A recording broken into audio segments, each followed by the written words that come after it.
കണ്ണൂർ കൂത്തുപറമ്പ് വലിയ വെളിച്ചത്ത് ദിവസങ്ങളായി സംസാര വിഷയം ഈ TVS സ്റ്റാർ ബൈക്കാണ്. ഇന്ധനവില താങ്ങാനാവാതെ വാഹനം ഉപേക്ഷിക്കാനൊരുങ്ങുന്നവർക്ക് ഒരുപക്ഷെ അത്ഭുതവും കൌതുകവും ഉളവാക്കുന്നതായിരിക്കും ഈ കാഴ്ച.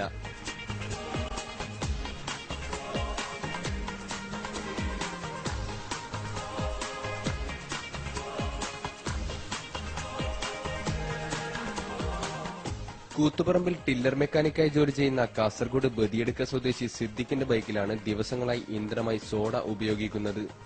സ്റ്റാർട്ടിങ്ങിനും പുള്ളിങ്ങിനുമൊന്നും കുഴപ്പമില്ലാതെ ബൈക്ക് കുതിച്ചുപായുന്നുണ്ട്. പരീക്ഷണാർത്ഥം പച്ചവെള്ളവും പാലും ഒഴിച്ചു നോക്കിയപ്പോഴും എഞ്ചിന് കുഴപ്പമൊന്നും സംഭവിച്ചില്ല.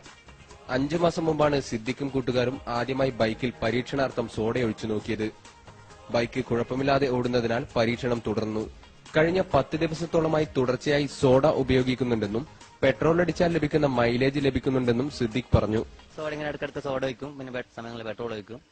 അങ്ങനെ വെച്ചാൽ അങ്ങനെ അതിനനുസരിച്ച് ഇപ്പൊ എല്ലാ വയ്ക്കും. ഇപ്പൊ സോഡ വയ്ക്കും, വെള്ളം വയ്ക്കും, പാല്, അങ്ങനെ ബാക്കിയെല്ലാം വെച്ച് ഇങ്ങനെ പോകുന്നുണ്ട്. ഇതുവരെ പ്രശ്നമൊന്നും വന്നില്ല.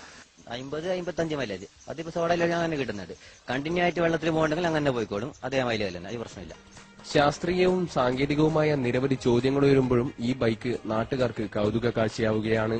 പെട്രോൾ വില വർധന സാധാരണക്കാരന്റെ നടുവൊടിക്കുമ്പോൾ സിദ്ദിഖിന് ആശ്വാസമാവുകയാണ് തന്റെ ഇരുചക്രവാഹനം. പാലിലും പച്ചവെള്ളത്തിലും സോഡയിലും ഓടുന്ന ഈ വാഹനം നാട്ടുകാർക്കിടയിൽ ഇന്ന് താരമാണ്. കണ്ണൂരിൽ നിന്നും ക്യാമറാമാൻ അനിൽ കല്യാശ്ശേരിക്കൊപ്പം സിജു കണ്ണൻ.